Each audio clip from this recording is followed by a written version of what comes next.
Alors, à l'ordre, s'il vous plaît, à l'ordre, je déclare la séance de la Commission des finances publiques ouverte. Je demande à toutes les personnes dans la salle de bien vouloir éteindre la sonnerie de leur téléphone cellulaire, comme il est d'usage. Alors, la Commission est réunie afin de procéder à l'interpellation du député de Nicolet Yamaska au ministre des Finances sur le sujet suivant, l'écho économique pour le Québec d'être une province du Canada. Madame la secrétaire, y a-t-il des remplacements? Oui, Madame la Présidente. M. Ferland-Ngava est remplacé par M. Blanchet-Drummond.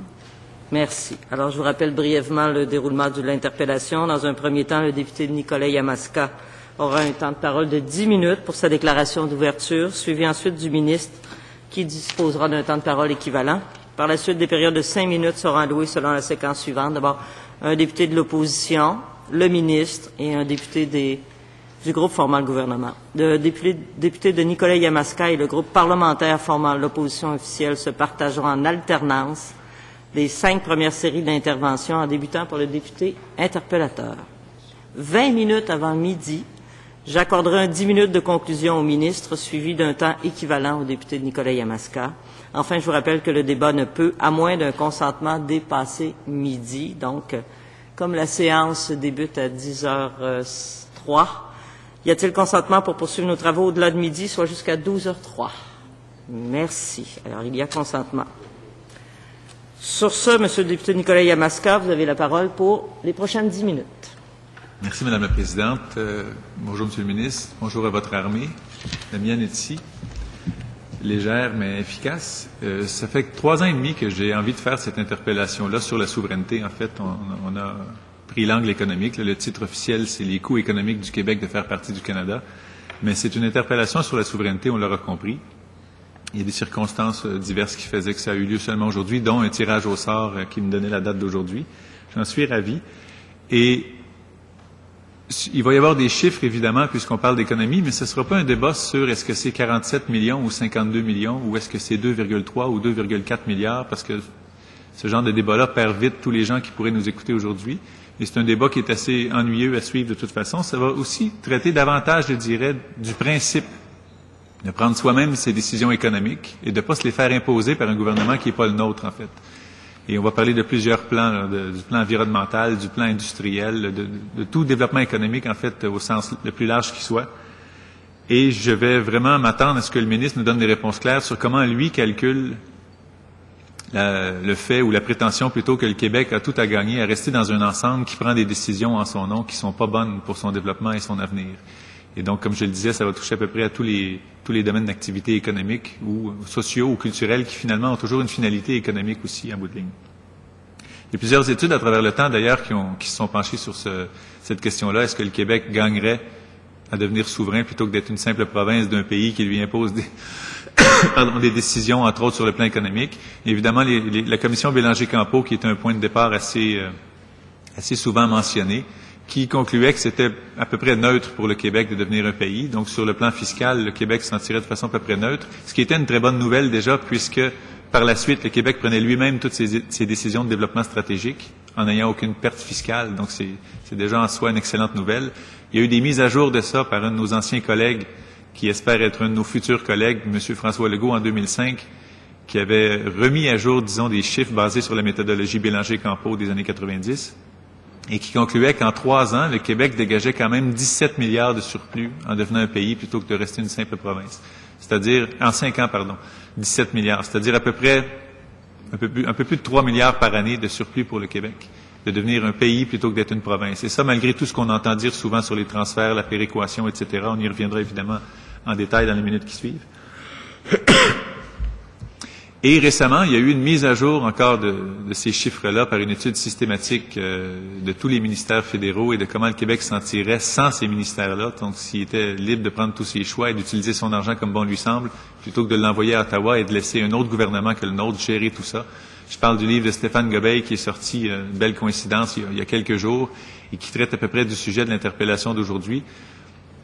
On y reviendra sans doute sur ce bouquin-là, d'ailleurs.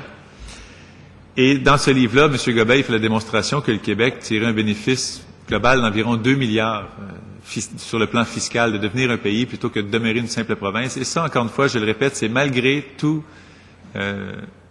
toutes les hypothèses fédéralistes que la péréquation nous fait vivre, que les transferts fédéraux sont tellement nécessaires au Québec, alors qu'en bout de ligne, c'est l'argent des Québécois qu'on envoie au fédéral qui nous revient en partie, et selon le bon vouloir du gouvernement fédéral, dans les secteurs qu'il veut bien couvrir avec cet argent-là, plutôt que nos secteurs stratégiques. Encore une fois, on va y revenir en détail. C'est une introduction que je fais pour l'instant. J'aimerais aussi préciser pourquoi je le fais sur l'aspect économique. Pourquoi je fais cette interpellation-là sur l'aspect économique de la souveraineté et non sur les autres aspects qu'on entend souvent, qui sont les aspects culturels, évidemment, les aspects identitaires, linguistiques, historiques. C'est que, à mon sens, évidemment, la souveraineté, c'est d'abord identitaire et culturel. Il faut vouloir être souverain pour le faire, et quand on veut être souverain, c'est qu'on sent qu'on est différent, ni meilleur ni moins bon que le voisin, mais qu'on est différent du voisin et qu'on a des décisions différentes à prendre, et donc on veut les prendre nous-mêmes. Donc, sur le plan culturel et identitaire, c'est la source, à mon avis, du débat et du projet souverainiste. Sauf que je pense que ce débat-là est à peu près réglé.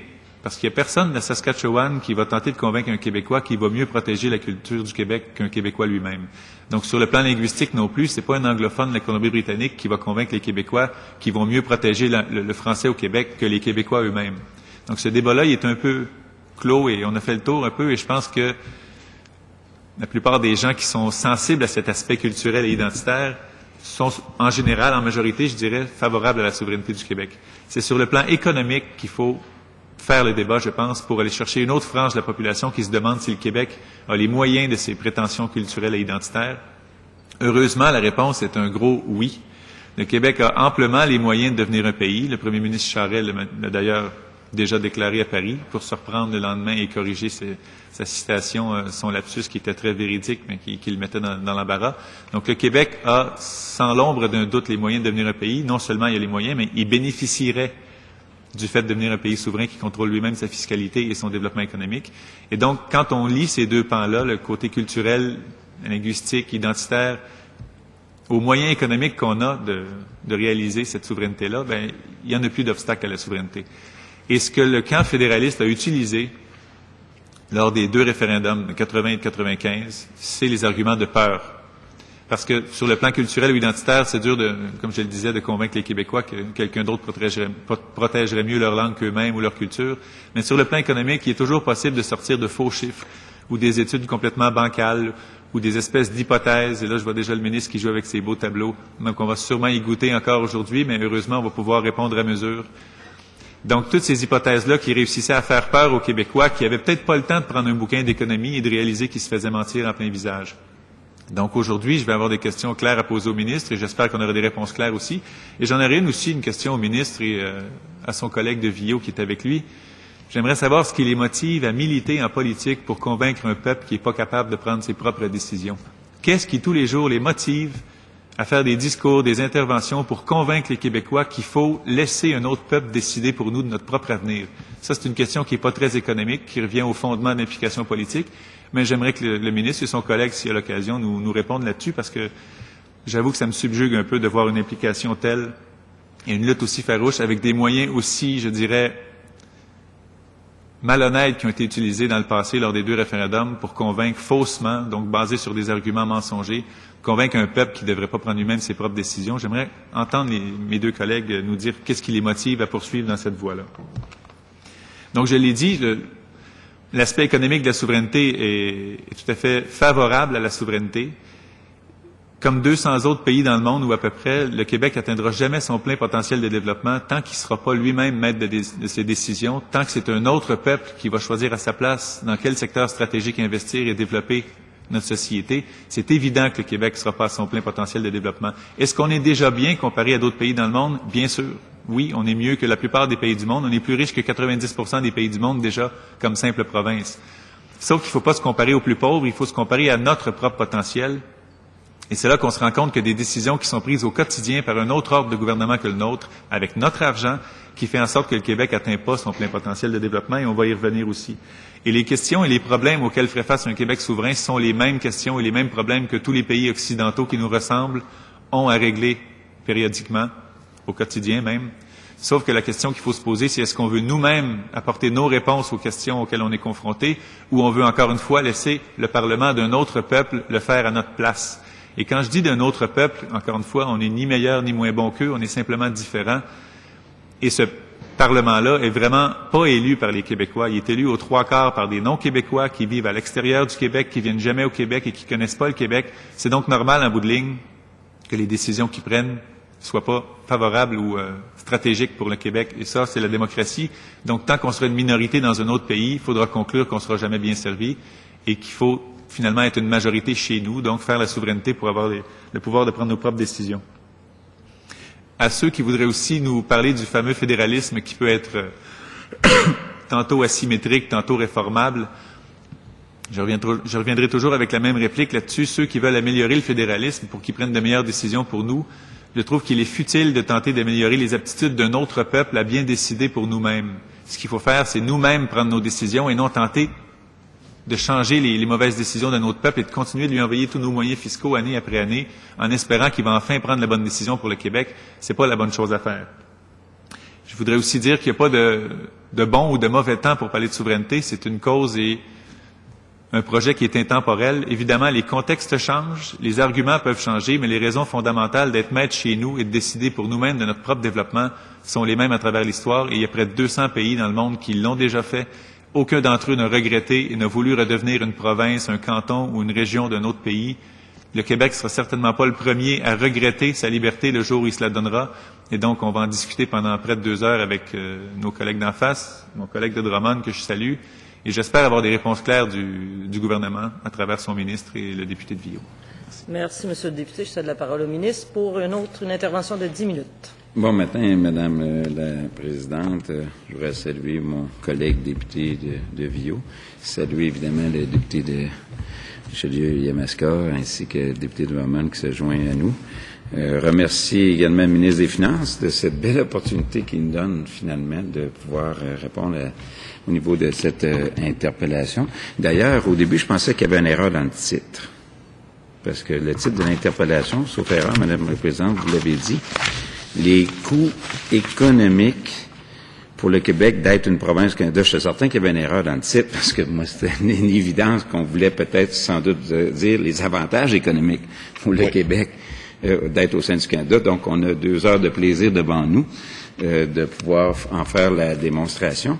Mais avant d'aller là-dedans, dans les chiffres, je voudrais peut-être juste amener un correctif. J'ai évidemment pas fait appel à question de règlement. Je pense qu'on va laisser de part et d'autre les gens s'exprimer. Mais quand il dit que de notre côté, quand nous, en politique, on voulait empêcher les gens de dire qu'ils sont pas capables de prendre leurs propres décisions, je m'excuse, là. Même Robert Bourassa a dit en cette chambre, au lendemain de l'échec du lac Meech, que le Québec est une société distincte, libre de ses choix. On peut, n'importe quand, prendre une décision. Là, y a-t-il quelqu'un qui pense que vraiment, député Viau et moi-même, on est contre le fait que, dans le fond, que les gens ne pourraient pas capables de prendre leurs décisions. Les gens sont capables de prendre leurs propres décisions. On est en démocratie. Mais il y a eu 2 référendums et à chaque fois, il a été refusé parce que les gens comprennent bien qu'il y a un coût économique important à se séparer du Canada, qu'il y a des avantages économiques importants à être au sein du Canada, Madame la Présidente. C'est pour ça que les référendums ont été rejetés. C'est aussi simple que ça. Et allons pas nous faire croire que de notre côté, que parce qu'on est fédéraliste, des fédéralistes convaincus, qu'on serait contre le fait que de dire que non, on veut pas que il n'y a pas question, les Québécois sont pas capables de prendre leurs propres décisions. À 2 reprises, ils ont pris une décision et c'est de rester au sein du Canada, Madame la Présidente. Donc, allons pas mêler là que c'est pas parce que les 2 derniers référendums, les résultats n'ont pas plu au député Nicolas Yamaska et que nous qui favorise et qui est en faveur du fédéralisme, qu'on voudrait laisser sous-entendre qu'on n'est pas démocratique puis qu'on serait pas prêt à accepter de dire que les Québécois sont pas prêts à prendre leurs propres décisions. Voyons donc, les Québécois sont capables de prendre leurs propres décisions. D'ailleurs, ils ont renouvelé la confiance au présent gouvernement à 3 reprises, puisque dans le fond, c'est dans un 3e mandat. Donc, ceci étant fait, puis c'est le premier ministre du Québec, un premier ministre libéral, Robert Bourassa, qui l'a dit lui-même le lendemain du lac Meech, que le Québec est une société distincte, puis est libre de ses choix, de prendre ses propres décisions. Ceci dit, revenons donc sur le fait que même si je trouvais qu'il y avait une erreur un peu dans l'interpellation, c'est plutôt des avantages économiques du Québec à faire partie du Canada que le coût. Vous savez, si on fait un peu d'historique, on regarde au niveau du niveau de vie des Canadiens. D'ailleurs, c'était justement, j'essayais de voir la phrase que M. Bourassa avait utilisée, je l'ai maintenant retrouvée. Le Canada anglais doit comprendre de façon très claire qu'on dise que qu'est-ce qu'on fasse. Le Québec est aujourd'hui pour toujours une société distincte, libre et capable d'assumer son destin et son développement. C'est un discours qu'il avait fait le 22 juin 1990 à l'Assemblée nationale suite à l'échec de l'accord de lac Meech. Donc, maintenant, la précision a été faite. Revenons maintenant, qu'en est-il? Qu'est-ce qui se passe au niveau du Québec? Premièrement, si on regarde, Madame la Présidente, le Québec s'épanouit au sein du Canada. Savez-vous, Madame la Présidente, que depuis 2002, je ne prendrai pas là juste pour la crise, là, on va prendre les 10 dernières années, le PIB réel par habitant, Madame la Présidente, a augmenté de 7,5% au Québec, soit beaucoup plus que la moyenne canadienne, puis ça se compare à 1,7% en Ontario. Donc, depuis 10 ans, le PIB réel par habitant au Québec est une mesure de richesse, en passant. Les gens s'entendent, les économistes, pour dire que le PIB réel par habitant, c'est une mesure de niveau de vie qui a augmenté plus rapidement que ses partenaires commerciaux, plus rapidement que la moyenne canadienne, plus rapidement que l'Ontario et, devinez quoi, plus rapidement que les États-Unis. Donc, depuis 10 ans, notre niveau de vie maintenant, plus rapidement.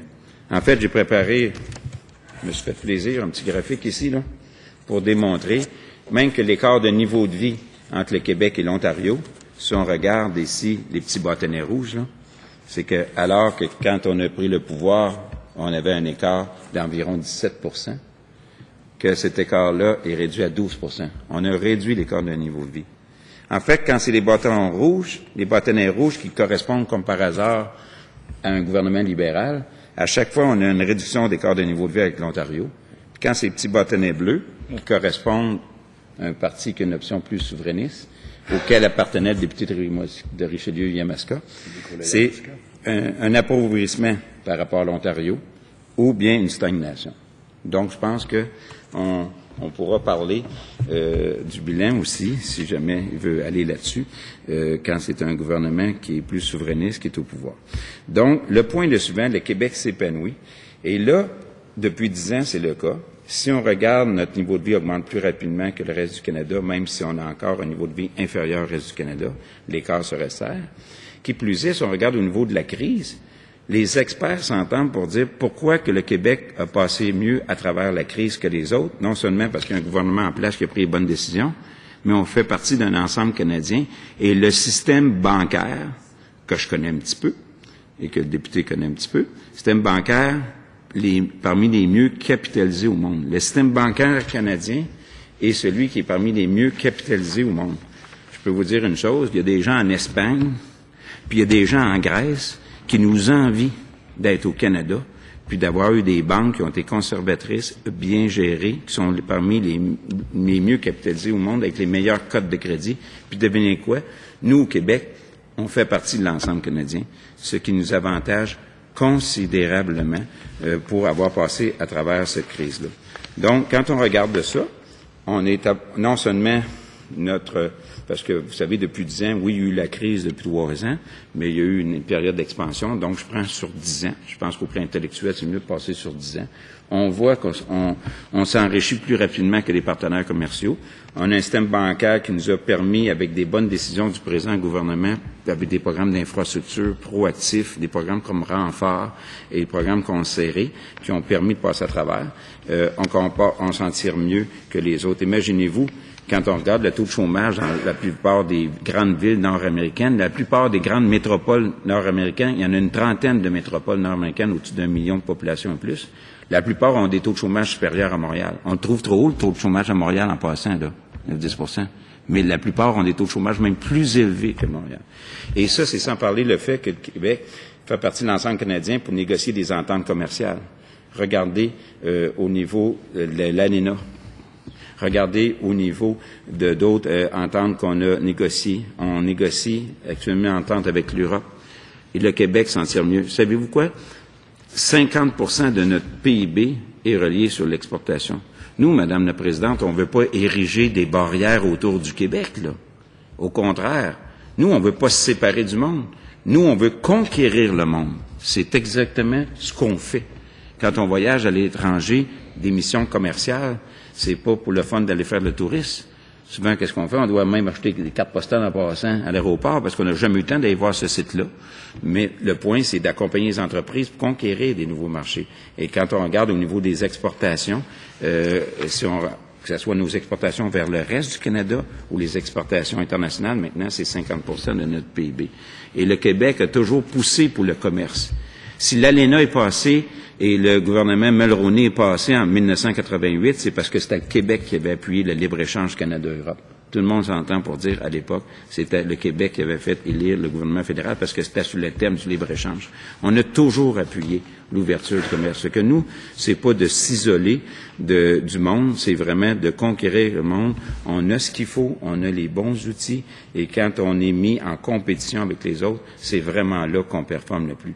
Donc, il me tarde, avec mon collègue député de Viau, de pouvoir continuer cette interpellation-là, parce que, très franchement, je pense qu'on va ébranler le député de Richelieu-Yamaska, que, dans le fond, quand avoir changé de parti politique, c'est peut-être qu'il aurait dû y penser 2 fois, parce que, très franchement, quand je regarde le titre de cette interpellation-là, merci, moi, je pensais qu'il y avait une erreur, Madame la Présidente. Monsieur le ministre. Il a peut-être changé de parti, mais il s'appelle toujours député de Nicolet-Yamaska. Merci.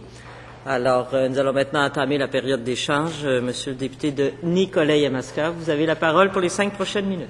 Merci, Madame la Présidente. Je voudrais peut-être répondre d'entrée de jeu à quelques... C'est ça le problème d'une interpellation, c'est qu'on prépare des points sur plein de sujets, mais il faut ensuite répondre, j'allais dire des inepties, je pense que c'est un mot non parlementaire, mais il faut ensuite répondre à des choses que notre vis-à-vis dit qui sont fausses. Quand le... On doit dire ineptie, mais pas fausse. Mais pas fausse. Mais... OK. Des vraies inepties. Mais quand le ministre dit que à 2 reprises, les Québécois ont dit non à la souveraineté, donc ils ont pris librement la décision. En démocratie, il y a une hypothèse, pour que ce soit vraiment démocratique, c'est que c'est avec la vérité qu'on jongle.